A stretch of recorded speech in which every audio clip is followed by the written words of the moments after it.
కీర్తన 136వ కీర్తన గుర్తుపెట్టుకోండి. 136వ కీర్తన.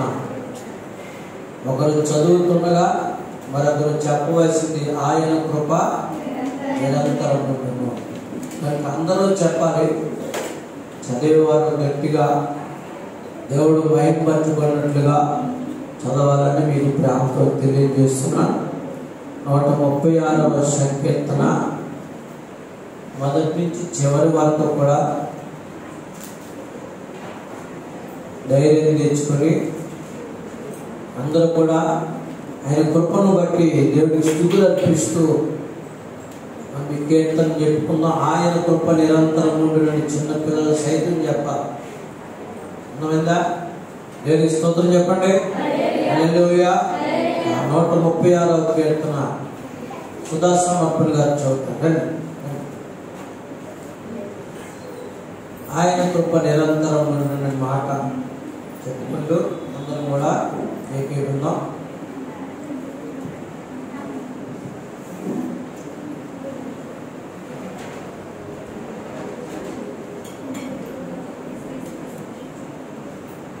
యెహోవా దయాళుడు, ఆయనకు కృతజ్ఞతాస్తుతులు చెల్లించుడి.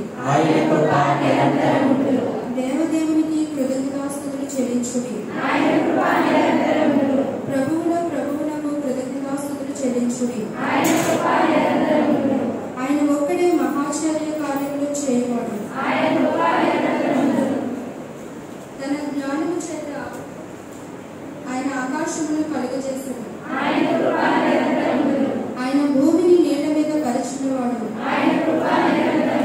ఆయన గొప్ప జ్యోతులను నిర్మించినవాడు. పగటి నేలుటకు ఆయన సూర్యుని చేసెను.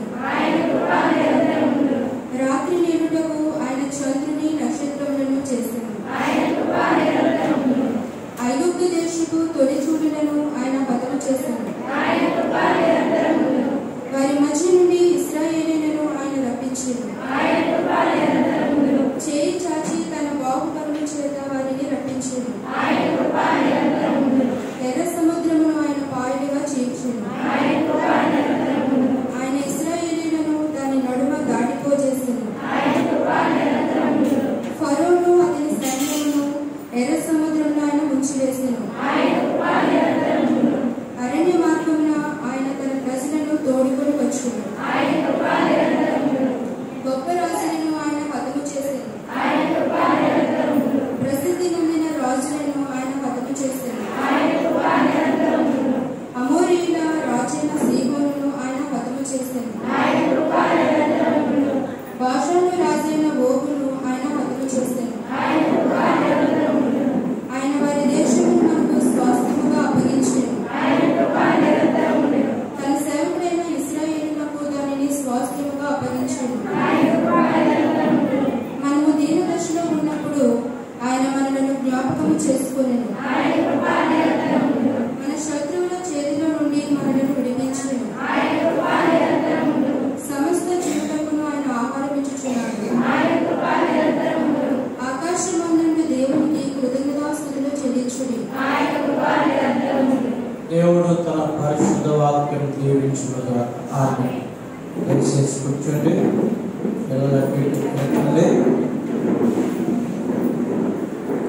నా ప్రియ యేసుని చరితం మధురం శాశ్వతం శాశ్వతం ప్రభు కృపయే నిరంతరం మధురం మధురం నా ప్రియ యేసుని చరితం మధురం శాశ్వతం శాశ్వతం ప్రభు కృపయే నిరంతరం. మనస్సు దయగల మాటలు సుందర వందనం తేజోమయుని రాజసం. మనస్సు దయగల మాటలు సుందర వందనం తేజోమయుని రాజసం. మధురం మధురం నా ప్రియ యేసు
హల్లెలూయా. అందరూ పాడుతున్నారు, అందరూ పాటలు నేను గమనించాను. తృప్తి అనేది దేవుని సన్నిధిలో మాత్రమే కలుగుతుంది. అది ఆనందించినప్పుడు, అనుభవించినప్పుడు మాత్రమే తెలుస్తుంది. నిరాశను తావివ్వకుండా, కృంగుదల లేకుండా గమనించండి. తృప్తిగా ఆనందించడం దేవులో గొప్ప భక్తి అవుతుంది. దేవుని స్తోత్రం చెప్పండి. నా మాట విన్నవారు చెప్పండి, తృప్తిగా ఆనందించడం నిజమైన భక్తి అవుతుంది. చప్పలు కొట్టి ఒకసారి గట్టిగా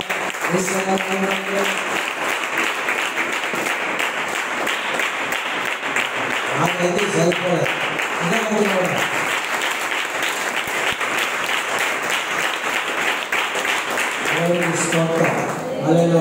ఇప్పుడు మళ్ళీ పాడతాం. మీరు ఎంతవరకు పాడతారో ఆఖరి చరణం పాడతాం. కల్లవరపరిచే శోధనలు గురైన కృంగదీసే భయములైనకు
దేవునికి స్తోత్రం కలుగునుగా. హల్లెలూయా.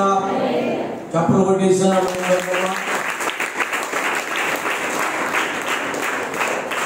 ఉపవాసం ఉంటే దేవునితో సహవాసం వస్తుంది. మీకు ఉపవాసం ఉన్నందుకు నీరసం వస్తుంది కదా. ఉపవాసం అంటే ఏంటి? తినడం మాటం అనుకుంటున్నారా? చాలా మంది ఉపవాసం అంటే 10 ఇడ్లీలు, 1 ప్లేట్ పులిహారి, 4 అరటిపళ్ళు, లేకపోతే గ్లాసులు 10 తాగేసి ఉపవాసం ఉన్నామంట. మన అలాంటి ఉపవాసం కాదు. దేవునికి స్తోత్రం చెప్పండి. మన ఉపవాసం అంటే అవి ఏమీ తినకుండా దేవునితో సహవాసం చేయడం ఉపవాసం అంట. నేను చాలా మందిని చూశాను, గమనించండి. సాయంత్రం భోజనం చేయలేదు ఉపవాసం పెద్ద ముగ్గురు రొట్టె తినేస్తా, ఒక ప్లేట్ బిర్యానీ తినేస్తా, గమనించండి అరడజన్ అరటిపళ్ళు తినేస్తా, ఇంకా పడుకునే ముందు ఇంకా ఆకలిస్తుందని చెప్పి ఒక గ్లాస్ పాలు 1 లీటర్ పాలు తాగేస్తా. ఇది ఉపవాసం? ఇది ఉపవాసం కాదు.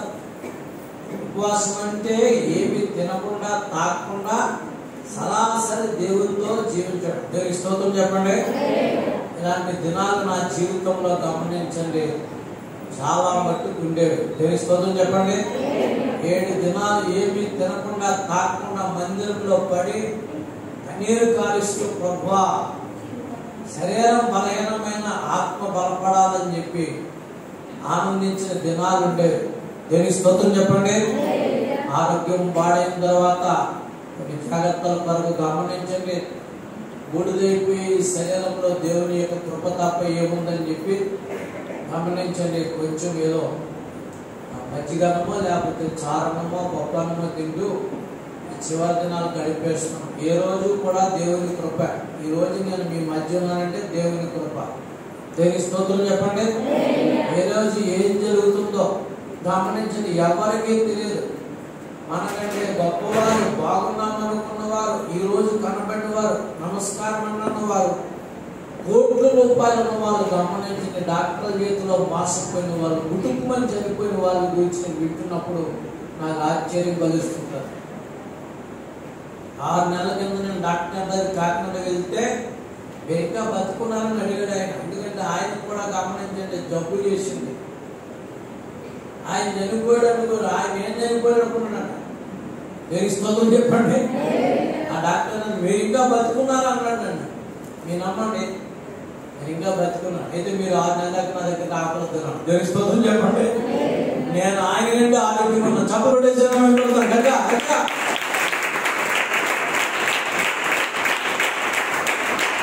గమనించండి, శక్తి కలిగిన దేవుని నామాన్ని ఆశ్రయించినప్పుడు ఆరోగ్యం వస్తుంది, క్షేమం కలుగుతుంది.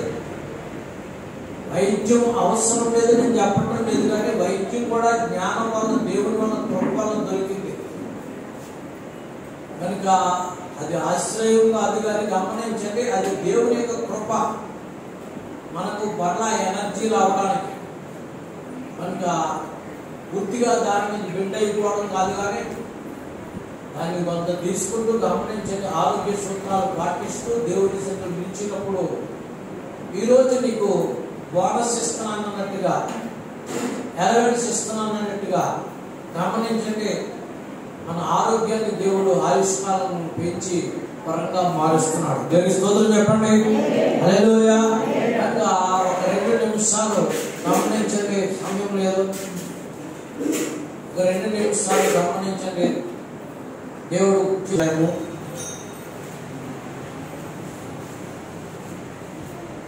రాసిన శుభవార్త 6వ అధ్యాయము నేను చదువుతాను జాగ్రత్తగా వినండి. 9వ వచనం నుండి 10, 11 వచనాలు మనం చదువుకున్నాం.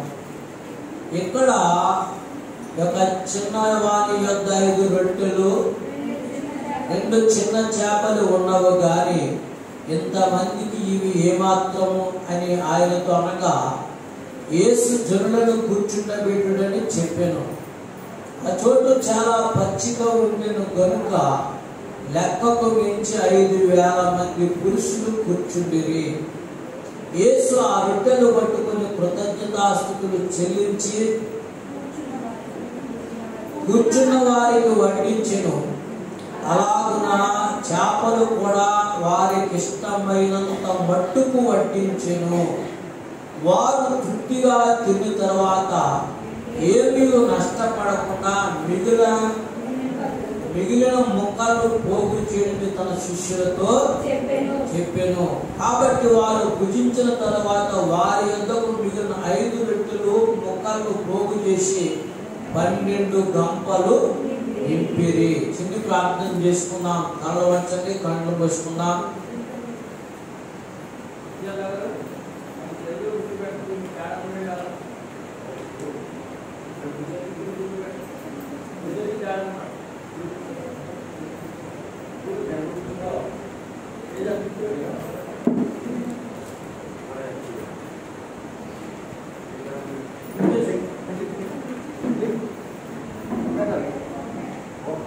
ప్రార్థన చేసుకుందాం. తలలు వంచండి, కళ్ళు మూసుకుందాం. మహాగణుడును మహోన్నతుడును జీవాధిపతిని యేసుక్రీస్తు ప్రభు మీకు స్తోత్రాలు. పరిశుద్ధాత్ముడా మీకు స్తుతులు చెల్లిస్తున్నాం ప్రభు. ఈ మధ్యాహ్నం మీరు సిద్ధపరిచిన వాక్యంలో నుండి మాతో నాతో మాట్లాడండి. పరాకు చిరాకు మనసును తొలగించండి.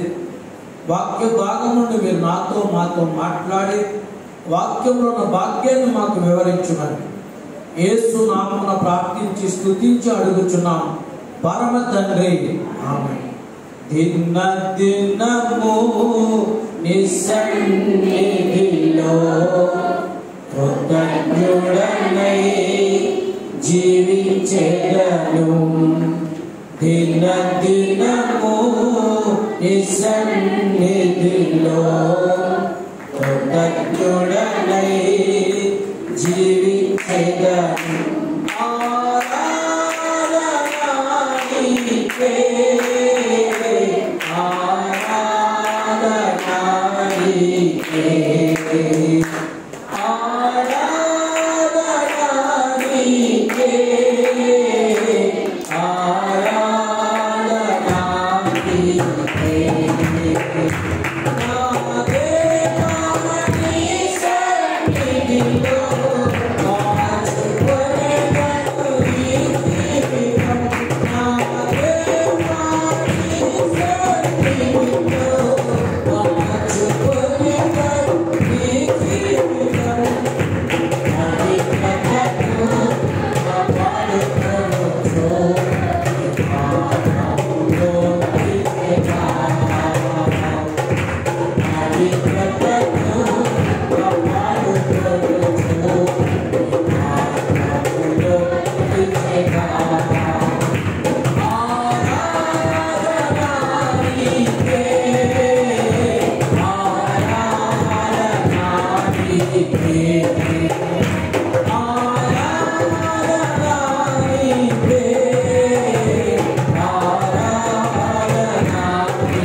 మంచిదండి. మన ప్రభు అయిన యేసుక్రీస్తు వారి శుభనామములో అందరికీ వందనాలు తెలియజేస్తున్నాను.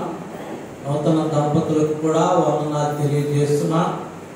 ఎంత సంతోషకరంగా ఈ పరిచర్య కొనసాగించడానికి చిన్న బిడ్డలైనటువంటి మీరు దేవుల్లో మాదిరి చూపించి తల్లిదండ్రులు నియమని చెప్పిన వాక్యం ప్రకారం జతపరచబడి దేవుని సన్నిధికి రావడం ముందు తరానికి మాదిరి, దేవునికి మహిమ, ఆమె అందరికీ సంతోషాన్ని కలిగిస్తుంది.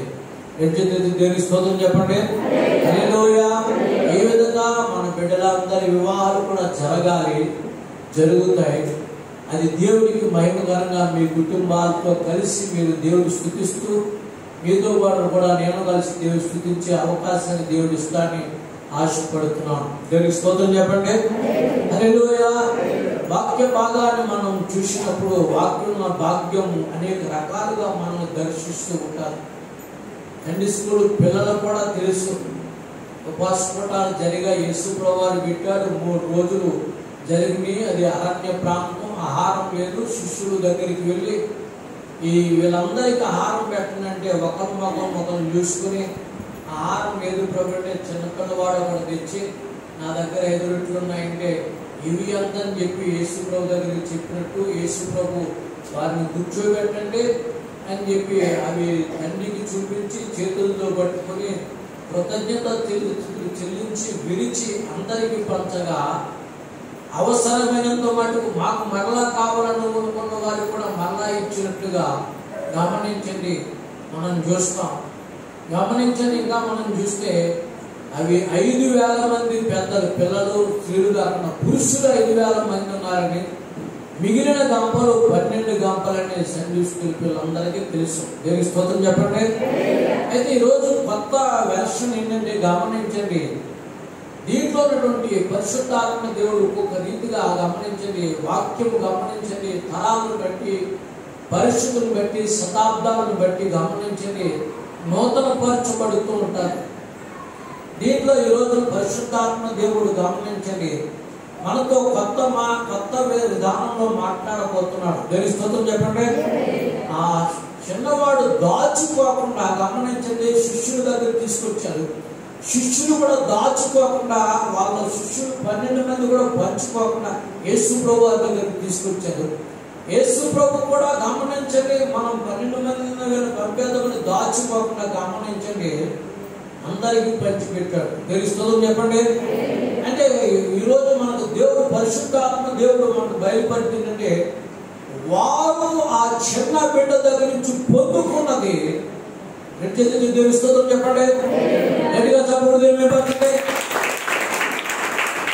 వారు ఆ చిన్న బిడ్డ దగ్గర నుంచి పొందుకున్నది అందరికీ పంచిపెట్టారు. అంటే ఈరోజు అంశం చెప్పండి మీకు అర్థమవుతుంది. పొందుకున్నది పంచిపెట్టుట. చెప్పండి. పొందుకున్నది పంచిపెట్టుట. ఈ దేవుడు ఇచ్చినటువంటి ఈ ఆశీర్వాదాలు, దేవుడు ఇచ్చిన ఈవులు, దేవుడు ఇచ్చినటువంటి సంపదలు గమనించండి. దేవుని చేతిలో పెట్టినప్పుడు ఎంత ఆశీర్వాదం పొందుతామో ఈ రోజు మనం గమనించండి, మనం తెలుసుకున్నాం. తెలుసుకోదాం చెప్పండి. హల్లెలూయా, హల్లెలూయా. అబ్రహాము గురించి మనందరికీ తెలిసిందే. అబ్రహాము తమ్ముడు కొడుకైనటువంటి లోతు గురించి కూడా మనందరికీ తెలిసిందే. చిన్నప్పుడు గమనించండి. అబ్రహాము తమ్ముడు కొడుకు లోతును పెంచాడు, పెద్దవాడిని చేశాడు. గమనించండి. పెళ్లి చేశాడు. పెళ్లి చేసి ఆస్తులు ఇచ్చాడు, భార్యను ఇచ్చాడు, బిడ్డలు ఇచ్చాడు. గమనించండి. ఒక రోజున అబ్రహాము పశువుల కాపర్లు, లోతు పశువుల కాపర్లు దెబ్బలాడుతున్నారు. మీరు ప్రార్థన చేసుకోవాలి. అబ్రహాము కాదు, లోతు కాదు. అబ్రహాము పశువుల కాపరు, లోతు పశువుల కాపర్లు పశువులకు నీరు పెట్టేటప్పుడు దెబ్బలాడుకుంటే గమనించండి. లోతు పశువుల కాపర్లు కొంచెం రిపోర్ట్ చేశారు. లోతు దగ్గరికి వెళ్ళి మీ పెదనాన్న పాలేరు మా మీద విరుచుకుపడిపోతున్నారో, ఏం పెదనాన్నయ్యా వాళ్ళకి నేర్పుతున్నాడా ఏంటి అని చెప్పి అంటే గుర్పడరా, ఎందుకు వచ్చిన గొడవ, మా పెదనాన్న అంటారేంటి మీరు దెబ్బలాడుకుని అని అనలేదు లోతు. అలాగన్నారా వాళ్ళు అని చెప్పి పెదనాన్న దగ్గర పెదనాన్న మీ బాల్య పరిస్థితి ఏం బాలేదన్నాడు.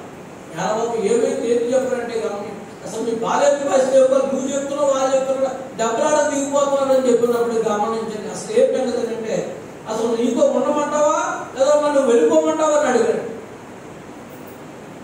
ఇంకా చిన్నప్పటి నుంచి మీ నాన్న చనిపోయిన కాడి నుంచి, మీ అమ్మ చనిపోయిన కాడి నుంచి నిన్ను పెంచి పెద్ద చేసి, పెళ్లి చేసి, బిడ్డలనిచ్చి, ఆస్తిని కూడా పెంచి పెద్ద చేస్తే వాళ్ళ మాటలు పట్టుకుని వచ్చి నన్ను ఇట్లా మాట్లాడుతున్నావా, అసలు నువ్వు నాతో ఉందామనుందా, నీకు విడిపోదాం ఉందంటే చెప్పానంటే అసలు నీతోనే ఉన్నా నాకు ఇష్టం లేదని తెగ చెప్పేశాడు. ఆశ్చర్యపోయాడు. అరే బిడ్డ లేకుండా వీడిని తీసుకుని వచ్చి నాకు బిడ్డ లేకపోయినా ఈవిడే నా వంశోద్ధారుడు అవుతాడు, అని చెప్పి నేను పెంచి పెద్ద చేసి పెళ్లి చేసి బిడ్డల నుంచి ఆస్తిని కూడా పెంచేసి వాడి పేరు రాశాను, వీడేందుకు నేను వేరైపోతున్నానని చెప్తే సరే అని చెప్పి సారమ్మ గారు అందే, ఏమయ్యా నువ్వు పెంచావు, పెళ్లి చేసావు, ఆస్తులు ఇచ్చావు, మళ్ళీ మనకేం కలుగుతుందో వాడు వీళ్ళు కొట్టుకుంటారని చెప్పి వాడి పేరున ఆస్తులన్నీ రాసిస్తాం కాబట్టి వాడు విడిపోతుంటాడు కాబట్టి మనం కర్మ పెంచాం కాబట్టి వాడిని వెళ్ళిపోని అని చెప్పాడు.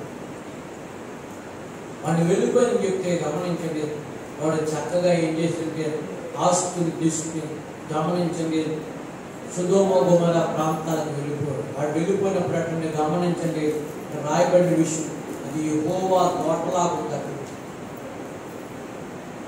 కానీ భయంకరమైనటువంటి శాపగ్రస్తమైన ప్రదేశం అది. ఆ ప్రాంతంలో వాడు ఏం చేసినట్టే లోతు తన భార్య బిడ్డలతో గమనించండి మకాం పెట్టాడు, గుడారం పెట్టాడు. కొద్ది కాలం తర్వాత ఏమైందంటే ఒకడు పశువులు కాబట్టి పరిగెత్తుకుంటూ వచ్చి ఆమె ముసలాయన నీకు ఈ వార్త తెలుసు అన్నాడు. ఏంటన్నాడు? ఏంటన్నాడు? ఏమి లేదు, నీ తమ్ముడు కొడుకు సంపాదించిన ఆస్తి, నీ తమ్ముడు కొడుకు భార్యని బిడ్డలను గమనించండి రాజులు ఎత్తుకుపోయారు. రాజులు ఎత్తుకుపోయారని చెప్తే గమనించండి అబ్రహాము 318 మంది పనివారిని తీసుకుని ముసలాయన కూడా అరే నా తమ్ముడు కొడుకు వేరే వాళ్ళు ఎత్తుకుపోయారు, భార్య ఎత్తుకుపోయారు, పిల్లలు ఆస్తి కూడా పెట్టుకొని అని చెప్పి గమనించండి. ఒక రాత్రికి రాత్రి బయలుదేరి గమనించండి ఆదికాండం 14 అధ్యాయం చూసినట్లయితే ఈ విషయాలు మీకు కనబడతాయి. ఒక రాత్రికి రాత్రి బయలుదేరి గమనించండి అబ్రహాము వాళ్ళని తరిమినట్టండి ఆస్తిని పట్టుకుపోయిన రాజును పట్టుకుని, ఆస్తిని పట్టుకుని, తమ్ముడు భార్యను పట్టుకుని, తమ్ముడికి సంబంధించినటువంటి గమనించిన రాజును పట్టుకుని గమనించండి వాళ్ళను పట్టుకుని పోయిన రాజును తరిమి కొట్టేం చేస్తుంటే లోతు భార్యను బిడ్డలను రాజును తీసుకుని వచ్చి గమనించండి లోతు రాజును అప్పగించాడు. ఇది గమనించండి జరిగిన విషయం. లోతు భార్య, లోతుకు కలిగిన ఆస్తి గమనించండి రాజు దగ్గర పెట్టాడు. 318 మంది పరివారం తీసుకుని వాళ్ళని తరిమి లోతు తమ్ముడు భార్య బిడ్డలు ఆస్తిని గమనించండి లోతు రాజును కూడా వాళ్ళ దగ్గర పెట్టి అన్నాడు, ఇదిగో మీ రాజు, ఇదిగో నీ భార్య, ఇదిగో నీ బిడ్డలని చెప్పి అంటుంటే సొదొమ రాజు ఒక మాట అన్నాడట, ఏమంటే ఈ ఆస్తంతా నువ్వు తీసుకుని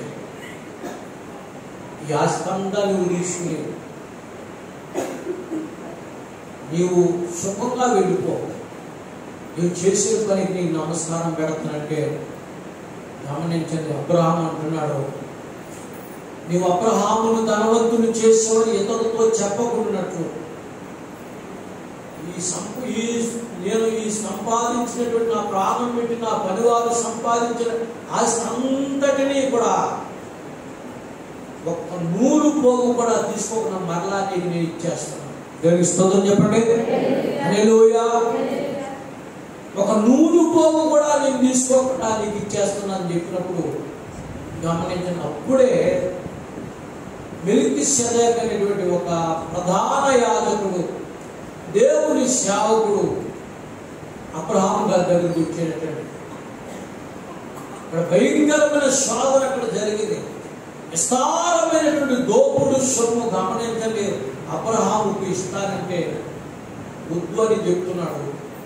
కానీ అబ్రహాము గమనించండి తనకు ఎదురొచ్చినటువంటి సాలేము రాజు అయినటువంటి మెల్కీసెదెకు యాజకుడు నమస్కారం చేసినప్పుడు సాలేము రాజు అయినటువంటి ఆ మెల్కీసెదెకు అబ్రహామును కనండి రొట్టెను ద్రాక్షారసమును ఇచ్చి అతని ఆశీర్వదించినట్టు భూమి ఆకాశములు సృజించిన యెహోవాను ఆశీర్వదించును గాక. చప్పట్లు కొట్టేసిన వైపు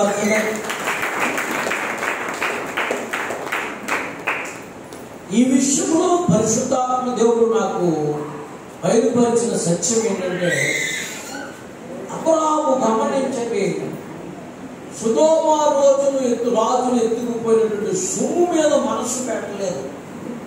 తన తమ్ముడు సొమ్ము మీద కానీ తన తమ్ముడు భార్య సొమ్ము మీద కానీ మనసు పెట్టలేదు.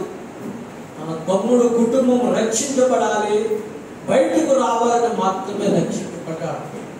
ఒకడు మాత్రం అడిగాడు, ప్రాణం పెట్టించి ఈ 318 మంది పనివారు ఆ రాజును తరిమి సొదొమ రాజు అతను ప్రజలను కాపాడాలి. వీరు తిన్నది తప్ప నేను ఒక్కటి కూడా ఒక్క ఇంచుకి ఒక నాలుగు కానీ ఒక బంగారం కానీ కూడా నేను తీసుకోనని చెప్పి గమనించండి.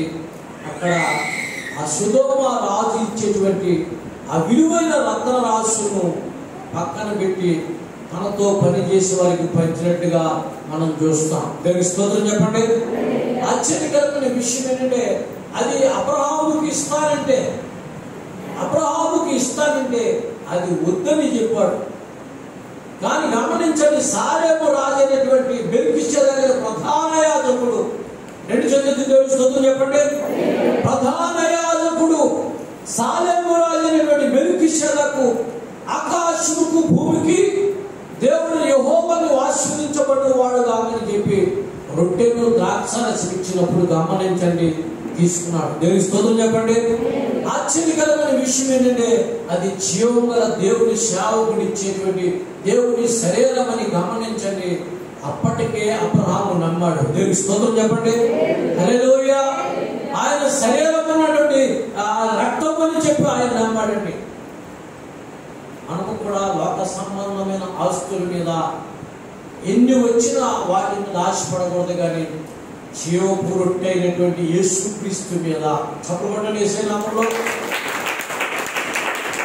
ఆశీర్వదించే యేసుక్రీస్తు యొక్క శరీరం మీద, ఆయన శరీరం నుండి వచ్చే ఆయన చేతుల మీద వచ్చే ఆశీర్వాదాల మీద, ఆయన శిలువలో కాచిన అమూల్యమైన ఆ రక్తము ద్వారా ఆశీర్వించబడాలని మనం కోరుకోవాలి. అందుకనే 127వ కీర్తన ఉన్నటువంటి యెహోవా ఇల్లు కట్టించిన కట్టువారి ప్రయాసము, యెహోవా పట్టణమును కాపాడిన కావలి వారి వెలుగునింట చదవండి కొంచెం. తర్వాత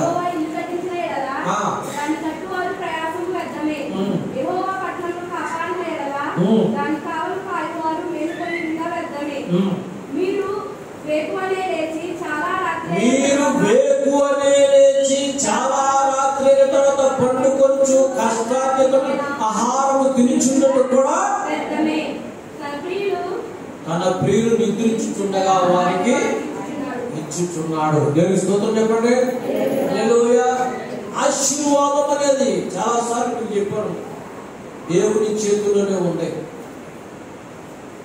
ఆశీర్వాదం అనేది దేవుని చేతుల్లోనే ఉందండి.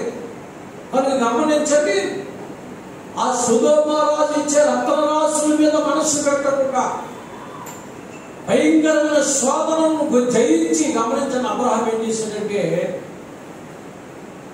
మెల్కీషెదెకు ఇచ్చేటువంటి గమనించండి దేవుని శరీరం, దేవుని రక్తమైనటువంటి ఆ యొక్క దేవుని సేవకు వచ్చేటువంటి ఆ ఆశీర్వాదం మీద మనసు పెట్టాడు. దేవుని స్తోత్రం చెప్పండి. అతనే అబ్రహామే, గుర్తుపెట్టుకోండి, అతను ఉన్న దాంట్లో 10వ భాగం అటండి ఎవరికి ఇచ్చాడంటే సాలేము రాజుకి ఇచ్చాడు. దేవుని స్తోత్రం చెప్పండి. పంచిపెట్టడంలో ఉన్నటువంటి గొప్ప భాగ్యాన్ని అబ్రహాం ఇక్కడ మనకి వివరిస్తున్నాడు. ఇచ్చేది కాదంటున్నాడు, అర్థం చేసుకోండి. ఇచ్చేది కాదన్నాడు, తన దగ్గర ఉన్నది దేవునికి ఇస్తున్నాడు. దేవుని స్తోత్రం చెప్పండి. ఇది పంచిపెట్టడంలో ఉన్న గొప్ప భాగ్యం. దేవుని ప్రియమైన బిడ్డలారా, ఈ వాక్య భాగాలు మనం చూసినప్పుడు గమనించండి, అబ్రహాము దోపుడు సొమ్ము మీద, అలాగే గమనించండి, ఆ రాజుల చేత ఎత్తుకుపోయినటువంటి సొమ్ము మరలా తనకు దాని మీద ఆశపడినట్టుగా లేదండి. సాలేము రాజు అయినటువంటి ప్రధాన యాజకుడైనటువంటి మెల్కీషెదెకు అబ్రహాము ఎదురొచ్చి దీవించినప్పుడు రొట్టెను గమనించండి ద్రాక్షరసం ఇచ్చి భూమి ఆకాశమును సృష్టించిన యెహోవాను నీవు ఆశీర్వదించబడిన వాడు అని చెప్పినప్పుడు గమనించి ఆశీర్వాదం తీసుకుని ఆ రొట్టెని తీసుకుని, అనగా ఆయన శరీరాన్ని తీసుకుని, ఆయన రక్తాన్ని తీసుకుని గమనించండి, అబ్రహామే తాను పొందుకున్న దానికి ప్రతిఫలంగా ఏంటంటే తన దగ్గర ఉన్న ధనాన్ని తీసి 10వ భాగము దేవుని సేవకుడిగా మనం చూస్తున్నాం. దేవుని స్తోత్రం చెప్పండి. రెండవదిగా మనం చూసినట్లయితే గమనించండి, అబ్రహాము పొందుకున్నది ఇతరులకు పంచి పెట్టాడు, తన దగ్గర ఉన్నది కూడా దేవుని సేవకుడిగా మనం చూస్తున్నాం. రెండవ విషయానికి వస్తున్నాను, గమనించండి. నిర్గమాకాండము 16వ అధ్యాయం మనం చూసినట్లయితే శ్రమల మధ్య మోషే పుట్టాడు, షావుకు దగ్గరయ్యాడు, నీటిలో గమనించండి జమ్ము తొట్టులో పెట్టబడి గమనించండి రాణి దగ్గరికి చేర్చబడ్డాడు. తల్లి గమనించండి రాజకుమారుడిగా రాణి చేతుల్లో పెట్టబడిన కుమారుని తీసుకుని దాదిగా తల్లి ఉండి పెంచింది. 40 సంవత్సరాలు రాజకుమారుడిగా పెంచినటువంటి మోషే పరిస్థితులను బట్టి గమనించండి ఒక ఐగుప్తుని చంపి, దేవుని స్తోత్రం చెప్పండి. హల్లెలూయా.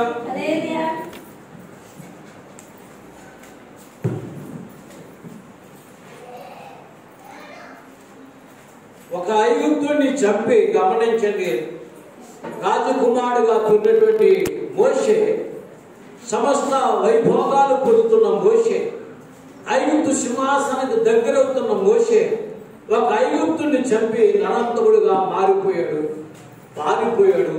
అరణ్యంలోకి వెళ్ళాడు. 7 స్త్రీల కన్నా ఇంట్లోకి వెళ్ళి ఆ ఇంటి స్త్రీలో పెద్దదైన సిప్పోరాను పెళ్లి చేసుకున్నాడు. గమనించండి, ఆ ఇంట్లో ఉంటూ గమనించండి 40 సంవత్సరాలు గొర్రెలు కాశాడు, మందలు కాశాడు, అరణ్యంలో తిరుగుతున్నాడు. ఒక రోజున గమనించండి మోషేతో దేవుడు మాట్లాడుతున్నాడు.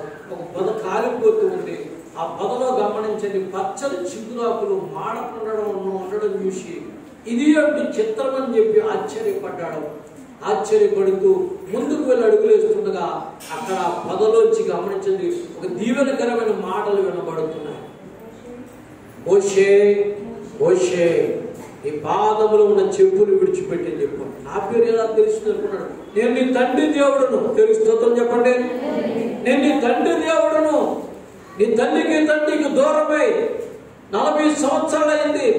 40 సంవత్సరాలు రాజకుమారుడుగా పెరిగావు, 40 సంవత్సరాలు గొర్రెలు కాస్తావు, 80 సంవత్సరాల వయసు వచ్చింది. నిన్ను పుట్టించింది రాజకుమారుడుగా ఉండడం కొరకు కాదు, నిన్ను పుట్టించింది అరణ్యంలో గొర్రెలు కాయడం కొరకు కాదు, నిన్ను పుట్టించింది ఇదిగో మంటల మధ్య శిగురాకుల్లో ఉన్నటువంటి ఇశ్రాయేలు ప్రజలను ఐగుప్తు నుంచి విడిపించబడ్డానికి. చెప్పబడేసిన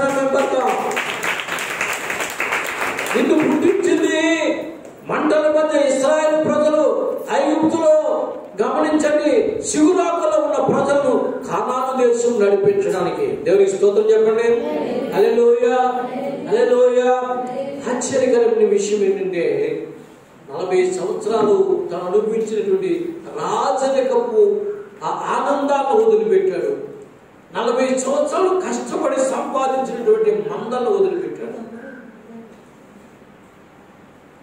దేవుడు అన్నాడు, రా నిన్ను ఫరోకు దేవుడిగా చేస్తా. నువ్వు ఐగుప్తులో రాజకుమారుడుగా ఉండాలనుకుంటున్నావా, పరలోకంలో నా కుమారుడిగా ఉండాలనుకుంటున్నావా? దేవునికి స్తోత్రం చెప్పండి. హల్లెలూయా. ఒక దేశానికి రాజుగా ఉండాలనుకుంటున్నావా, ప్రపంచానికి రాజాధిరాజైన దేవుని కుమారుడిగా ఉండాలనుకుంటున్నావా?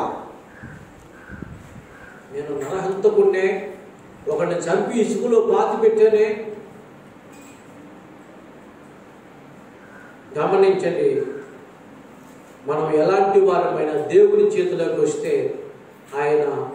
ఆయన కృప మనకు దొరుకుతుంది. సంఖ్యాకాండం 12వ అధ్యాయంలో చెప్పబడిన మాట ఏంటంటే దేశం మోషే గురించి, నా ఇల్లంతటిలో నమ్మకస్తుడు. దేవుని స్తోత్రం చెప్పండి. భూమి మీద ఉన్న వారిలో మిక్కిలి సాత్వికుడు. ఎంత ఆశ్చర్యకరమండి. దేవుని చేతిలోకి వచ్చిన తర్వాత మోషే యొక్క జీవితాన్ని ఆశ్చర్యకరంగా మార్చివేసాడండి. నరహంతకుడిని భూమి మీద ఉన్న వారందరూ మిక్కిలి సాత్వికుడు అన్నాడు. చాలా నమ్మకపరుడు అంటాడండి. నా ఇల్లంతటిలో నమ్మకస్తుడు అంటాడండి. నువ్వెన్నాళ్ళు జీవితం దేవునికి దూరంగా ఉన్నా దేవుని చేతిలోకి వస్తే నీకు పెట్టబడే పేరేంటో తెలుసా? దేవుని బిడ్డ. రెండు చేతులు దేవుని స్తోత్రం చెప్పండి. అంతకంటే ముద్దు పేరు ఏం ఉంటుందండి? బాగా చెప్పు, అంతకంటే ముద్దు పేరు ఉంటుందా? నువ్వు ఎన్ని సంవత్సరాలు దూరంగా ఉన్నా ఎన్ని సంవత్సరాలు లోకంలో ఉన్నా నువ్వు దేవుని చేతిలోకి వచ్చి దేవుడు చెప్పినట్టుగా విన్నావంటే దేవుడు నీకు పెట్టే పేరు ఏంటంటే నా బిడ్డ, నా ముద్దు బిడ్డ. దేవుని స్తోత్రం చెప్పండి. నా రక్తము సంపాదించి కడిగి శుద్ధీకరించిన బిడ్డ మోసేకి దేవుడు పెడుతున్నాడు. నా ఇల్లంతటిలో నమ్మకస్తుడు, భూమి మీద ఉన్న వారిలో మిగిలి సాత్వికుడు. అలాంటి మోషే దేవుడి చేతిలోకి వచ్చినప్పుడు గమనించండి, ఐగుప్తులో 10 అద్భుతాలు చేసిన తర్వాత, అరణ్యములు గమనించండి, లోనికి వచ్చిన తర్వాత మోషే మీద ప్రజలు తిరుగుబాటు చేస్తున్నారని ఒక మనిషి కాదు, 20 లక్షల మంది. ఏమన్నారు తెలుసా? ఏమయ్యా మోషే, ఐగుప్తులో కడుపు నిండా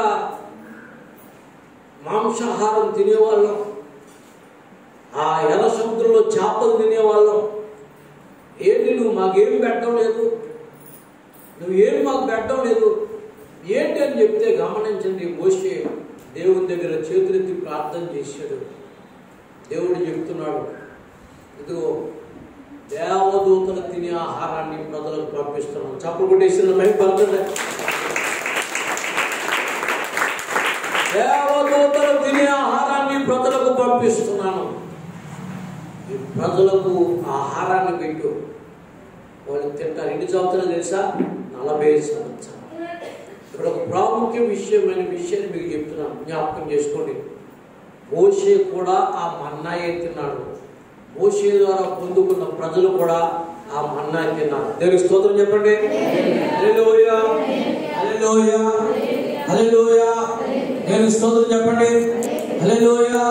ఎంత ఆశ్చర్యకరమైన విషయం ఏంటంటే, దీవెనకరమైన విషయం ఏంటంటే, మోషే దేవదూతలు తినే ఆహారం తాను తిన్నాడు, 20 లక్షల మంది కూడా అదే తిన్నాడు. అంటే మోషే ఏది పొందుకున్నాడో అదే ఇతరులకు కూడా మోషే పెట్టాడు. నా ప్రియమైన బిడ్డలారా, దేవుని సేవకుడిని గమనించని, తాను ప్రత్యేకమైన జీవితం గడపలేదు కానీ పరిశుద్ధమైన జీవితం కోరుకున్నాడు. ఆ పరిశుద్ధమైన జీవితమే ప్రజలకు కావాలని అనుకున్నాడు. పరిశుద్ధమైన దేవదూతలు తినే ఆహారమే తాను తిన్నాడు. ఆ ఆహారమే గమనించండి మోషే పెట్టినట్టుగా మనం చూస్తాం. అంటే తాను పొందుకున్నది. దేవునికి స్తోత్రం చెప్పండి.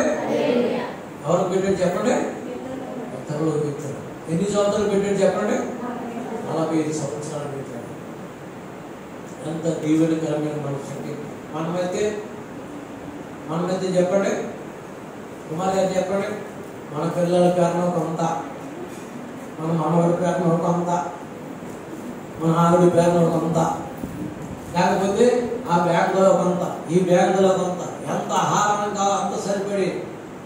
నా దగ్గర ఏమీ లేదు, నా దగ్గర ఏమీ లేదు. మొన్న 100 కోట్లున్న పాస్టర్ గారు, ఎన్ని కోట్లండి? గట్టిగా చెప్పండి. 100 కోట్లున్న పాస్టర్ గారు చెప్పిన మాట ఏంటి తెలుసా? నా దగ్గర ఏమీ లేదు, అంతా కూడా పెట్టేశారు, అంతా కూడా అయిపోయింది.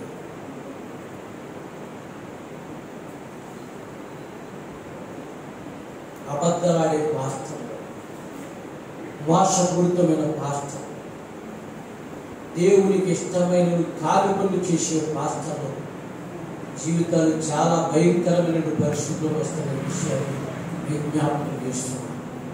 అబ్రహాము పొందుకున్నది గమనించిన ఆ రొట్టె, ఆ శరీరము, ఆ ద్రాక్షరసానికి ప్రతిఫలంగా తన జీవితంలో సంపాదించిన దశమ భాగం ఇచ్చాడు. 80 సంవత్సరాలు మోషే రాజభోగాలను వదిలాడు, మందలను వదిలాడు. దేవునికి స్తోత్రం చెప్పండి. హల్లెలూయా. ఒక నెల జీతం వదలమానండి ఎవరికైనా. ఏమన్నా మీ అబ్బాయి ప్రార్థన రావట్లేదంటే, అయ్యి బాబా ఎలా వచ్చిందని పని, ఈరోజే కొత్తగా ఒప్పుకున్నారండి, వాడు నేను ప్రార్థనకు వస్తే బతికేది ఎలాగంటే అంటాను. జీవిత కాలమల్లా బతుకుతావు దేవుని యొక్క శరీరాన్ని తింటే. యేసుక్రీస్తు వారు చెప్తున్నాడు, ఈ రొట్టెని తినేవాడు ఎన్నడూ చనిపోడు. ఇది నా మాట కాదు, దేవుని మాట. దేవునికి స్తోత్రం చెప్పండి. హల్లెలూయా, హల్లెలూయా. దేవుని వాక్యం జలవిస్తుంది. పరిశుద్ధాత్మ దేవుడు చెప్తున్నాడంటే ఆశ్చర్యకరమైన కృప గమనించండి. మోషే దేవదూతల ఆహారం తనకుమని కోరలేదు, లేకపోతే తనతో ఉన్న వారికి, తన భార్యకు, తన బిడ్డలకు ఇవ్వమని కోరలేదు. తనతో ఉన్న 20 లక్షల మందికి ఇవ్వమని దేవుని కోరాడు. దేవుడు మోషేకు 20 లక్షల మందికి అదే ఆహారాన్ని పెట్టాడు. మోషేకు ప్రత్యేకమైన ఆహారం అంటే ఏమి లేదు. ఒకసారి నిద్రపోయేవారు దేవుని చెప్పండి, ఎంత చక్కగా నిద్రపోతున్నాను. మిమ్మల్ని ఏమన్నా నాకు అర్థం అవ్వట్లేదు. పక్కల పేరు చెప్పేస్తాను, మీకు అర్థమవుతుంది. ప్రియమైన వాళ్ళరా, గుర్తుపెట్టుకోండి, మనము ఏది పొందుకున్నామో అది ఇతరులకు పంచి పెట్టడంలో గొప్ప భాగ్యం ఉంది. దేవునికి స్తోత్రం చెప్పండి. హల్లెలూయా, హల్లెలూయా. మళ్ళీ చెప్తున్నాను, గుర్తుపెట్టుకోండి. 40 సంవత్సరాలు అనుభవించిన రాజ్యభోగాలు వదిలిపెట్టాడండి. 40 సంవత్సరాలు కాసిన మందలు వదిలిపెట్టాడండి. దేవుని దగ్గరికి వచ్చి సంపాదించుకున్నది ఏం తెలుసా? దేవుడిచ్చిన కర్రను పట్టుకున్నాడు, దేవుడిచ్చిన పదార్థాన్ని పట్టుకున్నాడు. 20 లక్షల మందికి ఆహారాన్ని పెట్టేటప్పుడు ఒక దీవెనకరమైన సేవకుడిగా మారిపోయాడు. తాను ఏది తిన్నాడో అదే చెప్పండి 20 లక్షల మందికి పెట్టాడు. ఈ రోజున గమనించండి, 26 సంవత్సరాల సేవలో పరిశుద్ధాత్మ సహాయంతో చెప్తున్నాను. మనం కలిసితున్నది తప్ప మన దగ్గర వేరేటువంటి ఏమి లేదు. దేవుని స్తోత్రం చెప్పండి. హల్లెలూయా. మర్మము కానిది గమనించండి, దాచుకున్నదేమీ లేదు. నేను దేవుని ఎత్తు చెప్తున్నాను, చేతులెత్తి చెప్తున్నాను, దాచుకున్నదేమీ లేదు. మీ దగ్గర దోచుకున్నది కూడా ఏమీ లేదు. ఆ దేవుని యథార్థమైన రోజులు చెప్తున్నాను, గమనించండి. మీరు పెట్టింది తిన్నాను, సమస్తము నా జీవితం అంతా దేవుని సంబంధంగా దేవుని సేవపై ఇచ్చిన విషయాన్ని మీకు జ్ఞాపకం చేస్తున్నాను. దేవుని స్తోత్రం చెప్పండి. హల్లెలూయా, హల్లెలూయా. ఎందుకు విషయాన్ని మీకు జ్ఞాపకం చేస్తున్నట్టే గమనించండి. ప్రతి రూపాయి కూడా, ప్రతి అంగుళము, ప్రతి అవసరత కూడా గమనించండి, మీ ద్వారా దేవుడు తీర్చుకోవచ్చు. అది 5 రొట్టెలు కావచ్చు, 2 చేపలు కావచ్చు. ఈ స్థలం కొనేటప్పుడు చెప్పారు కదా, 3 రూపాయలు మాత్రమే దేవుడు నాకు ఇచ్చాడు, మిగతాదంతా దేవుడు నాకు ఇచ్చాడు. ఈ మందిరం కట్టేటప్పుడు మీకు తెలుసు, గమనించండి, మా దగ్గర ఎంత తెలుసా, అరువు తెచ్చిన 12 మాత్రమే. దేవుడు మీకు ఇచ్చిన దానికి కలిపాడు ఈ మందిరమే. దేవుని స్తోత్రం చెప్పండి. ఏది ఎక్కడ దాచుకున్నట్టుగా దేవుడు వెతికినా కనబడదనే విషయం ధైర్యంగా నేను చెప్తున్నాను. ఎక్కడ వెతికినా దేవునికి కూడా కనబడండి. గమనించండి, నా దగ్గర ఉండదనే విషయాన్ని మీకు గమనించండి. పరిశుద్ధాత్మ దేవుని సహాయంతో చెప్తున్నాను, గుర్తుపెట్టుకోండి. మోషే గమనించండి, 80 సంవత్సరాలు కాసిన మందంతని, 40 సంవత్సరాలు కాసిన మందంతని గుర్తుపెట్టుకోండి. రాజుభాగాలన్నింటినీ వదిలిపెట్టి జీవాహారమైనటువంటి ఆ రొట్టెలు, ఆ యొక్క దేవుని యొక్క మన్నాను గమనించండి, ప్రజలకు పంచాలని ఇష్టపడ్డాడు. దేవునికి స్తోత్రం చెప్పండి. హల్లెలూయా. మూడవ మాటను మనం ధ్యానం చేద్దాం.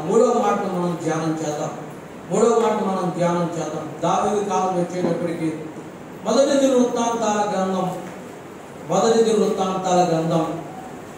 22వ అధ్యాయం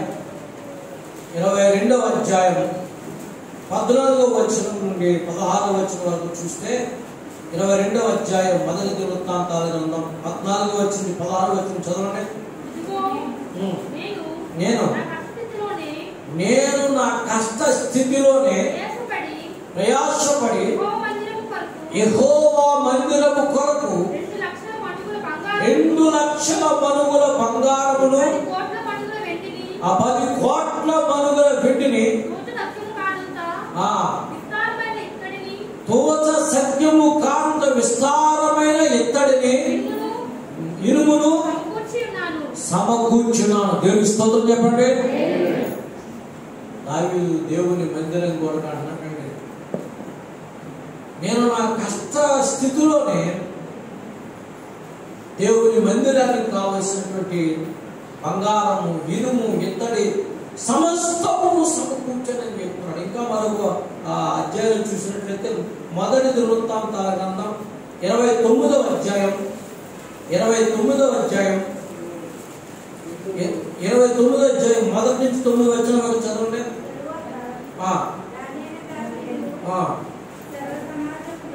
సర్వ సమాజంలో ఇలాగూ సెలవిచ్చాను, దేవుడు కోరుకున్న నా కుమారుడైన సొలొమోను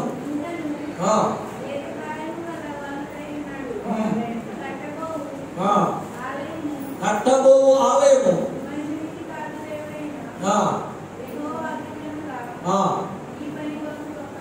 ఈ పని బహు గొప్పది. దేవుని స్తోత్రం చెప్పండి.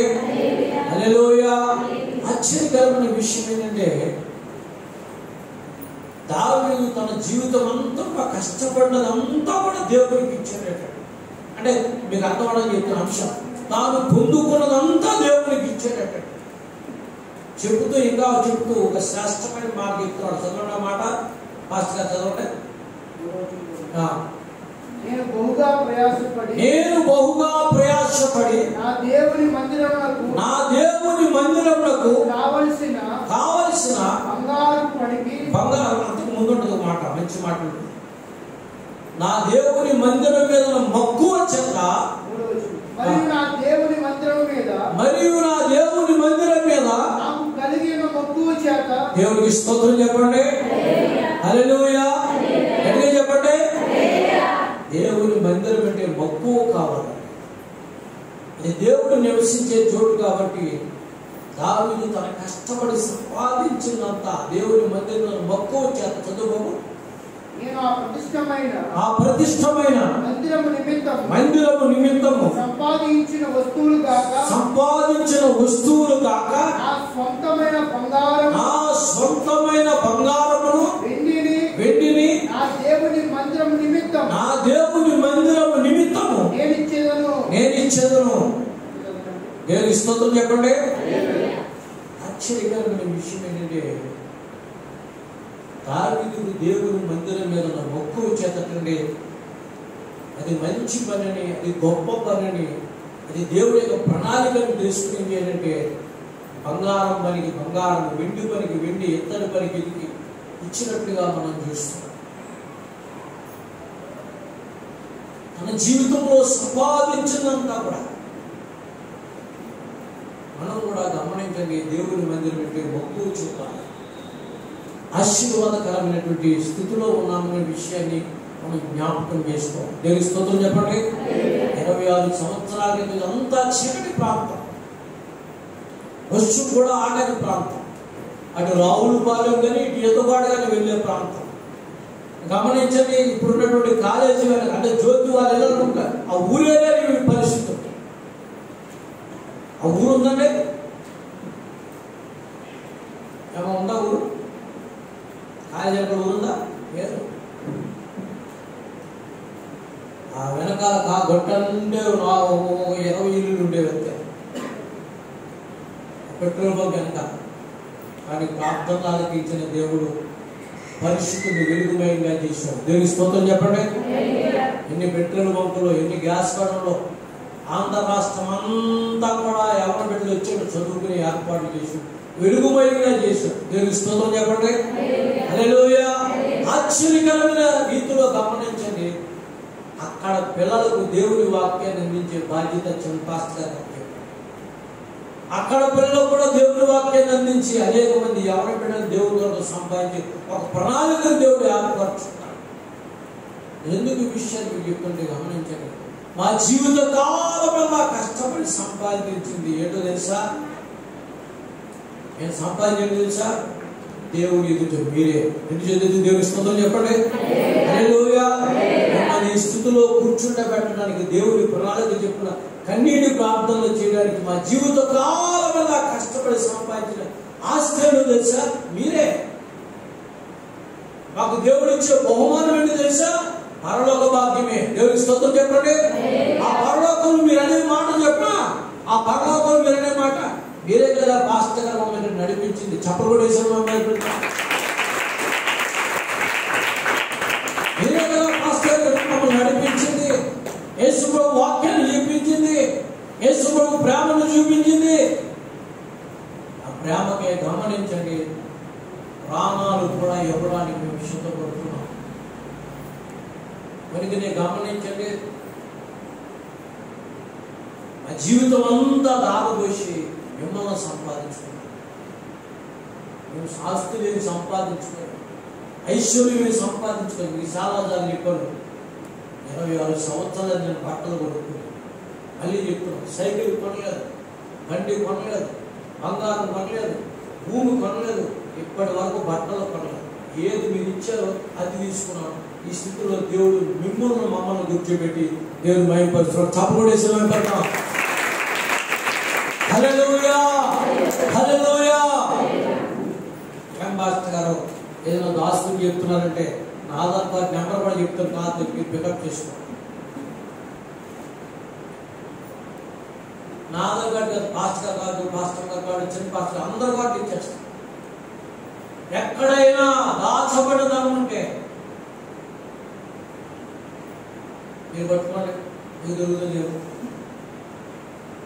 దేవుడితో కూడా చెప్తున్నాడు, ఆయన పట్టుకోమని, ఆయన చూడమని ఎక్కడ దాచుకున్నాను.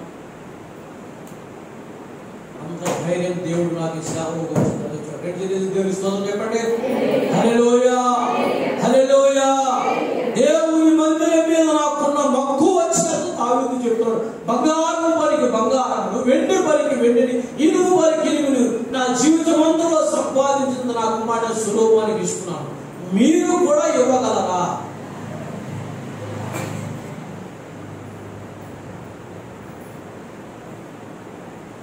అది జవత్తల్లో అయిపోయిందండి. ఈ గోడలు కట్టి గుమ్మం పెట్టి గమనించండి, ఇంజాతలు ఏంటండి, గుమ్మం పెట్టి ఎన్ని నెలలు అయిందండి, 3 నెలలు అయింది. తలుపుల గురించి ఏమన్నా ఆలోచిస్తున్నారా? తలుపుల గురించి ఎవరైనా ప్రార్థన చేస్తున్నారా? నేను ప్రార్థన చేస్తున్నాను వాళ్ళ చేతని నాకు తెలుసు. ఎందుకు పరిశుద్ధాత్మ దేవుడు మాట్లాడుతున్నా తెలుసా? మనం చేసే పని నిలిచిపోవాలి. దేవుడి స్తోత్రం చెప్పండి. మీరు ఒక్కసారి ప్రార్థన చేయండి, దేవుడిని అడగండి, 1 నెలలో మొత్తం తలుపులు అయిపోతాయి. దేవుడి స్తోత్రం చెప్పండి. ఇది దేవుని మందిరం, దీని పేరు దేవుని పేరు తప్ప ఎవరి పేరు లేదు. ఇది నాదని నేను ఎప్పుడు చెప్పలేదు. ఇది అందరి వరకు దేవుడు కట్టించింది. దేవుని స్తోత్రం చెప్పండి. హల్లెలూయా. దావీదు చెప్తున్నాడు, ఎంత దీవెనకరమైన మాట. నేను సంపాదించినంత దేవుని మందిరాన్ని పెట్టాను. నా జీవిత కాలమెల్లా కష్టపడినంత దేవుని మందిరాన్ని పెట్టాను. దేవుని స్తోత్రం చెప్పండి. ముగించుకుందాం. మరొక మాట, 4వ మాట గమనించండి. యెహోషువ రాసిన గ్రంథం 14వ అధ్యాయం. యెహోషువ రాసిన గ్రంథం ముగించుకుందాం. 14వ అధ్యాయం 5వ వచనం. యెహోవా మోషేకు ఆజ్ఞాపించినట్లు ఇశ్రాయేలు చేసి దేశమును పంచుకొనిరి. దేవుని స్తోత్రం చెప్పండి. ఏం పంచుకున్నారంటే? ఈ బైబిల్లో ఉందా? ఈ బైబిల్లో ఉందా? యెహోవా మోషేకు ఆజ్ఞాపించినట్టు ఇశ్రాయేలు చేసి కానాను దేశమును పంచుకున్నారట. ఎంత దీవెనకరమైన మాట అండి. మోషే చనిపోయాడు, అరణ్యంలోనే చనిపోయాడు. ఏం తిని చనిపోయాడు చెప్పండి, ముందు చేసుకున్నాం. అన్నా తిని మాత్రమే చనిపోయాడు. ఏం సంపాదించుకున్నాడంటే దేవుడి దగ్గర నుంచి ఒక మంచి సంపాదించిన ఏట మెడలో భూమి మీద ఉన్న వారిని మిక్కిలి ఆ ఇల్లంతలో నువ్వు ఇదే మోషే సంపాదించుకున్నాడు. అతని పేర ఎక్కడప్పుడు రంగులు భూము కానీ, 1 కేజీ బంగారం కానీ ఎక్కడ అతని పేర లేదు. దావీదు గురించి మనం చూస్తే గమనించండి. దావీదు గురించి అంటే దేవుడు, దావీదు నా హృదయానుసారుడు. దేవుడికి స్తోత్రం చెప్పండి. నా హృదయంలో ఏముందో అది దావీదు హృదయం అని చెప్తాడు. మోషే గమనించండి, ఆశ్చర్యకరమైన విషయాలు మనకు చెప్పాడు. దావీదు గురించి మనం విన్నాం. మోషే చనిపోయిన తర్వాత యెహోషువ నాయకుడయ్యాడు. యెహోషువ నాయకుడైన తర్వాత 12 గోత్రాలకు కూడా కానాను దేశాన్ని పంచిపెట్టాడు. 12 గోత్రాలకు కూడా కానాను దేశాన్ని పంచిపెట్టాడు. ఎంత ఆశ్చర్యకరమైన విషయం అండి. ఒక తండ్రి తన బిడ్డలకు ఆస్తి పంచినట్లుగా మోషే చెప్పినట్లుగా మీరు కట్ట నెలలో నివసిస్తారు, నాటని చెట్ల పొలాలు మీరు తింటారు, తమని బావులో మీరు తాగుతారు, నా ఆజ్ఞలు మీరు పాటించినప్పుడు అవి మీకు దొరుకుతాయి. ఒకసారి చెప్పట్టుగా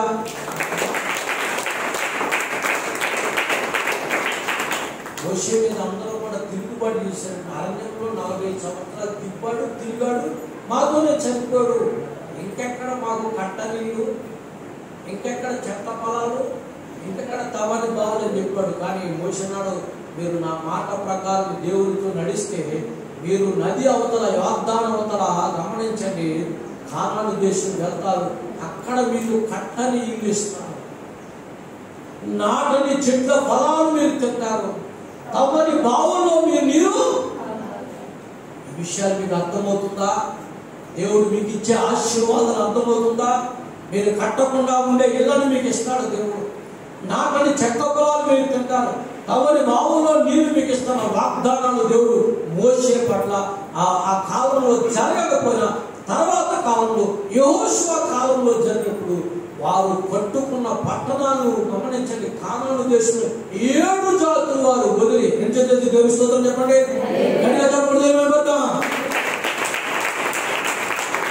ఆ పాఠం అర్థమనం మెలగొట్టడం, ఆ పాఠం అర్థమనం మెలగొట్టడం.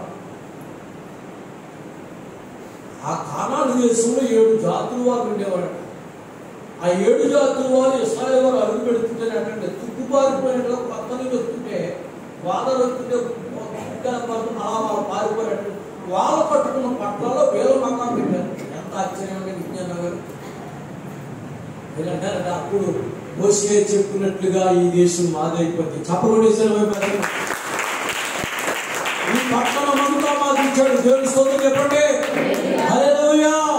కట్ట నీళ్ళలో వారు నివసించారు, నాటని చెట్ల పొలాలు వాడుతున్నారు, తమని బావులో వారిని తాగరు. ఆ దేశాన్ని మోషే చెప్పినట్లుగా వారి దేశాన్ని పంచుకున్నారు. ఇప్పుడు చెప్పండి, మోషే ఉంచుకున్నాడా చెప్పండి, పంచుకున్నాడా? మీకంటే చెప్పాలి కొంచెం రూపంగా చెప్పు. మోషే 50 ఎకరాలు నశిస్తున్నాడా? మనం అప్పుడు పేపర్లో టీవీలో చూస్తున్నా, ఈ మంత్రి గారు ఇంత కబ్జా, ఆ మంత్రి గారు ఇంత కబ్జా, ఆ సీఎం ఇంత కబ్జా, ఆ హోంమంత్రి ఇంత కబ్జా. ఏమా జయమన్ గారు అన్ని కబ్జాలే. మోషే గమనించండి, తన జీవితం అంతా అరణ్యంలో చనిపోయింది. ఎందుకో తెలుసా? ఆ మాటను నమ్మి ప్రజలు ముందుకు వెళ్ళిన వారు. తెలుస్తుందో చెప్పండి. కానాను దేశంలో కట్టనీళ్ళు నివసించారు, నాటని చెట్ల పొలాలు తిన్నారు, తవని బావులు నీళ్తారు. అప్పుడున్నట ఆ మోషే దైవజనుడు చెప్పిన మాట ప్రకారము మేము నడిచాము. ఆ తరము వారు చనిపోయారు కానీ మేము నడిచాము, ఆ వాగ్దాన ఫలం మేము అనుభవిస్తున్నాం. దేవునికి స్తోత్రం చెప్పండి. మీరు నడవండి, నమ్మండి, ఆ ఫలాలు మీ బిడ్డలు తప్పకుండా అనుభవించి తీరుతారు. చెప్పండి శ్రమపడతాం. మీరు నమ్మండి, దేవుని నమ్మండి, పూర్తిగా విశ్వసించండి. ఆ ఫలాలు మీరు పూర్తిగా మీ బిడ్డలు అనుభవిస్తారు. దైవ సేవకుడు వచ్చాడు, ఆయన మాట ప్రకారం మేము దేవుని నమ్ము, ఆ ఫలాలు మా బిడ్డలు అనుభవిస్తున్నారు. కాబట్టి చిన్న ఇరుకులేనండి, అన్ని తాటకిల్లండి. ఇప్పుడు మలాయిదుడు ఎలా ఉందండి? ఎవరైనా మలాయిదుడు వచ్చారు, ఇది మలాయిదుడా నిజమా? ఇది నిజంగా మలాయిదుడా? ఎంత పెద్ద మేడండి. ఆ ఇల్లుని చూసినప్పటికి నాకు చాలా అనిపిస్తుంది. ఆ సేరుగా రాజుగారు వచ్చి 50 రూపాయలు బాగా రాజుగారు అంత సేరు పెట్టుకుని నా దగ్గరికి వస్తారండి బాబు 50 రూపాయలు. ఏది బాగా పిల్లలు ఊళ్ళో పని చేస్తున్నాడు, వాళ్ళు టీ తేవాలి. ఏంటండి బాబు, నేను బాస్తా కానీ అంత పెద్ద సేరు మీ దగ్గర ఉంటే మీరు నన్ను 50 రూపాయలు అంటున్నానండి. గమనించండి, ఆయన చెప్పాడు, ఆ పక్క వాళ్ళు చెప్పాడు, అక్కడికి వెళ్ళి 50 రూపాయలు, ఇక్కడికి వెళ్ళి 50 రూపాయలు, అక్కడికి వెళ్ళి 50 రూపాయలు, మొత్తం తాగేసాడు. మొత్తం దాగి శుభ్రంగా చనిపోయాడు. గమనించిన డబ్బుల వారు ఆ ఇల్లు కట్టుకున్నారు. చప్పుకొడేసిన భయపరచండి. ఎంత ఆశీర్వాదకరమైనటువంటి భవనాలు దేవుడు కట్టాడు, ఎంత దీవెనకరమైన భవనాలు అండి. చర్చి గారు అంటున్నారు, ఏమో చెప్పడం వద్దా? చెప్పమంటే చెప్తుంది అది మాయమని. తోట అమ్మేందుకు బాగుందేమో, ఈ ఇంట్లో పిల్లలు మనలా పోతున్నాం, ఈ తాటేకి ఎంతకాలం వేసుకోవాలి. ఇప్పుడు మూడిస్తే రెండు చేతులు తెలుస్తుందని చెప్పండి. హల్లెలూయా. ఆశ్చర్యకరమైన దీవెనలు. సండే స్కూల్ పిల్లలు పెరిగారే, ఇక్కడ హైదరాబాద్ ఉంటున్నారు అంటున్నాను. గమనించండి, గొప్ప కొరకు దేవుని మహిమతో చెప్తున్నాను. దేవుని నమ్మండి, వాగ్దానాలు అనుభవించండి, విశ్వసించండి. ఒక దీవెనకరమైన విషయాలు దేవుడు మీకు అర్థమవుతాయి. మోషే చెప్పినట్టు చేసి కానాను దేశం వారు పంచుకున్నారు. ఆఖరి మాట ముగిస్తున్నాను. బైబిల్ విషయం అపోస్తుల కార్యం 4వ అధ్యాయం. అపోస్తుల కార్యం 4వ అధ్యాయం 32వ వచనం నుంచి గట్టిగా చదివారు. 4వ అధ్యాయం 32వ వచనం నుంచి. విశ్వసించిన వారందరూ ఏక హృదయమును ఏకాత్మ గలవారయుండిరి. దేవునికి స్తోత్రం చెప్పండి. అడిగా చెప్పండి. దేవునికి స్తోత్రం చెప్పండి. యేసు ప్రభువును నమ్ముకున్న వారందరిలో ఏక మనసు ఉంది, ఏక ఆత్మ ఉంది. వారందరూ కలిసి భోజనం చేశారు. వారు కలిసి సంపాదించుకున్న ఏకరాశిగా చేశారంట. భయపడదు. మా పాస్టర్ గారు ఎలా తీసుకొస్తున్నాడండి, నేను సంపాదించినంత ఏకరాశిగా పోసేమన్నాడండి అనుకున్నారు. నో, నేను అలాంటి మనిషిని కాదు. ఆ రోజుల్లో అపోస్తుల కాలంలో జరిగినటువంటి సన్నివేశం ఏంటంటే, వారు ఏకాత్మ ఏక మనసును కలిగటండి. విశ్వసించిన వారందరూ ఒకే మనసు ఒకే ఆత్మతో నింపబడ్డారటండి. వారు కలిగిందల్లా ఒకరికొకరు పంచుకున్నారటండి. ఆ మాటలు ఆనందాన్ని కలిగిస్తాయి. దేవుని వాక్యం చెప్తుంది, సంఘంలో ప్రేమను పంచుకోండి. మీకు ఎప్పుడైనా వినోరాన్ని కనబడితే పట్టెడు అన్నం పెట్టండి. వాళ్ళకి అన్నం లేదని అనుకోకండి, వాళ్ళకి కొడుకు లేదని అనుకోకండి, వాళ్ళకి టిఫిన్ లేదని అనుకోకండి. వాళ్ళు లేవలేరు, తినలేరు, పెట్టేవాళ్ళు లేరు. వాళ్ళు పిల్లలు ఉన్నారా? ఉన్నారు. వాళ్ళు బాగున్నారా? ఉన్నారు. మీరు బాధపడక నేను చెప్తున్న మాట వినండి. వాళ్ళకు పిల్లలు ఉన్నారా? వదలటకు ఉన్నారు. బాగున్నారా? ఉన్నారు. అమ్మ టిఫిన్ తిన్నావా అని అడిగే వాళ్ళు ఎవరైనా ఉన్నారా? భోజనం చేసిన మనల్ని ఎవరు ఉన్నారా? మా సాయంకాలం నీకు భోజనం పంపిస్తానని కొడుకులు ఉన్నారా? కోడలు ఉన్నారా? ఎప్పుడు చచ్చిపోతే, ఎప్పుడు తాళాలు వస్తాయి, ఇప్పుడు ఏం జరుగుతుంది? దేవునికి స్తోత్రం చెప్పండి. నేను ప్రేమతో చెప్తున్నాను. ఈ తల్లిదండ్రులకు అన్నం పెట్టి ఎంతకాలం ఏంటి? ఈ తల్లిదండ్రులను చూసి ఎంతకాలం ఏంటి? దేవునికి స్తోత్రం చెప్పండి.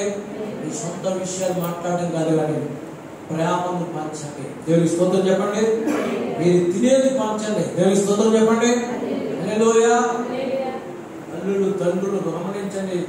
ఆశపోయిన బట్టలు, చిరిగిపోయిన బట్టలు గమనించండి. కుక్కు మంచాలుగా ఉన్నారండి కొంతమంది. నేను ప్రేమతో చెప్తున్నాను. మనం ముసలంగా మన ధనులు పోదా, మనం ఇలాగే ఉంటామా? నో. గమనించండి. వాళ్ళతో కనీసం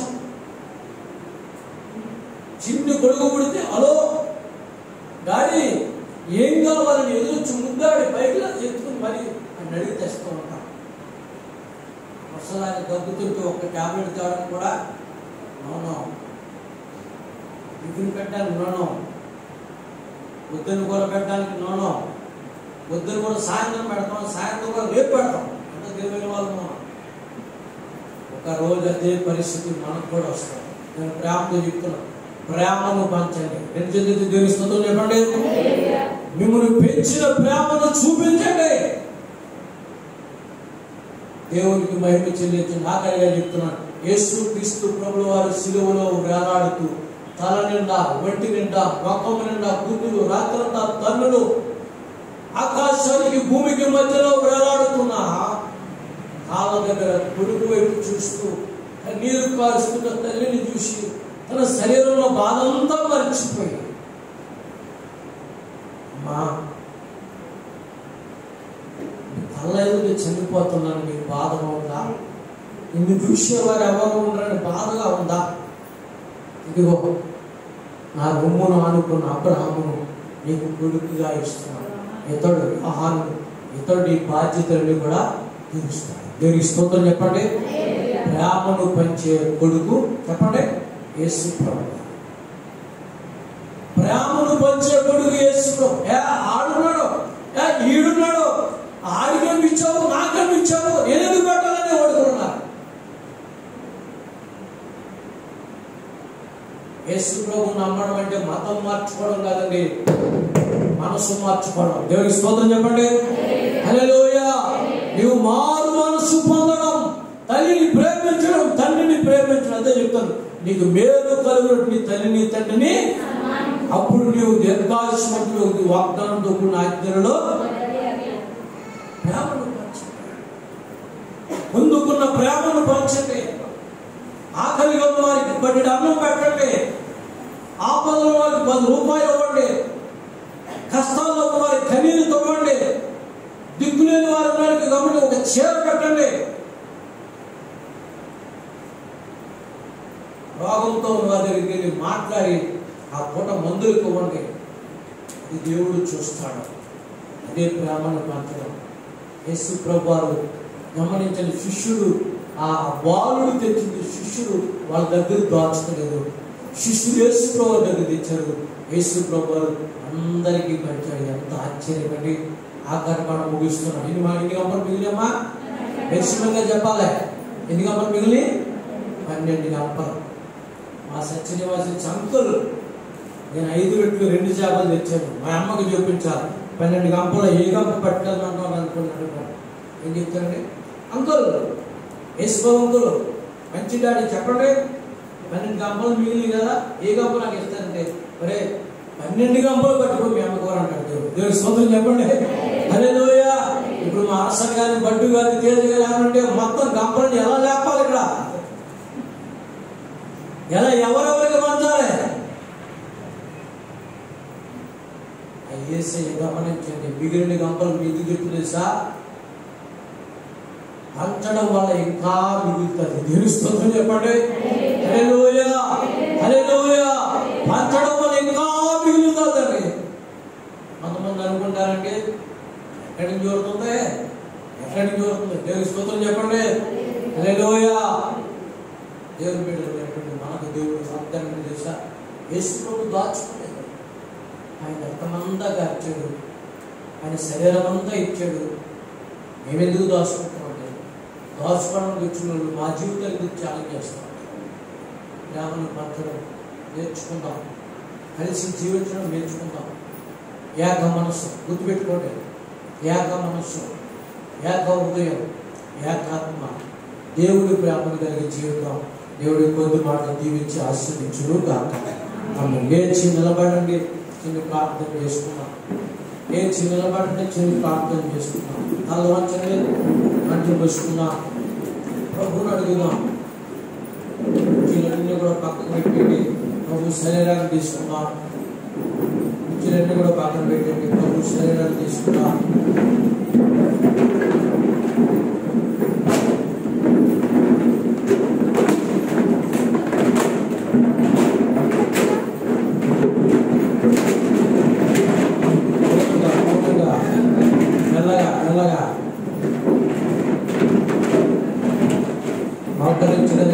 మోకరించండి.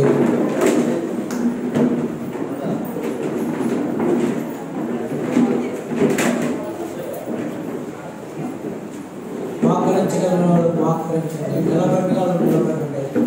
మోకరించలేని వాళ్ళు, కూర్చోలేని వాళ్ళు గమనించండి. వెనక్కి వెళ్ళి కుర్చీలో కూర్చోండి. ఏమి అభ్యంతరం లేదు. మనం పరిశుద్ధ దేవుడికి తెచ్చి ప్రార్థన చేసుకుందాం. తల వచ్చండి, కళ్ళు కూర్చుంటాం. జీవం కలిగిన మా తండ్రి యేసు క్రీస్తు ప్రభు, నీ ప్రేమ ఎంత గొప్పది. నువ్వు అన్నీ పంచావు. నీ శరీరాన్ని పంచావు, నీ రక్తాన్ని పంచావు అండి, నీ ప్రేమను పంచావు. ఈ మధ్యాహ్నం ఎంత విపులంగా నాతో మాట్లాడదలుచుకుంటున్నాం. మేమేమి మర్చిపోతున్నాము ప్రభా, ఏది చేయలేకపోతున్నాము అది మీరు మాట్లాడదలుచుకోవట్లేదు. అని మాలో ఏక హృదయం, ఏకాత్మ, ఏక తలంపులు దయచి కృపను దయచి వాక్యంలో భాగ్యం ద్వారా మమ్మల్ని దర్శించండి. యేసు నామమున ప్రార్థించి స్తుతించి అడుగుచున్నాము పరమ తండ్రి. ఆమేన్.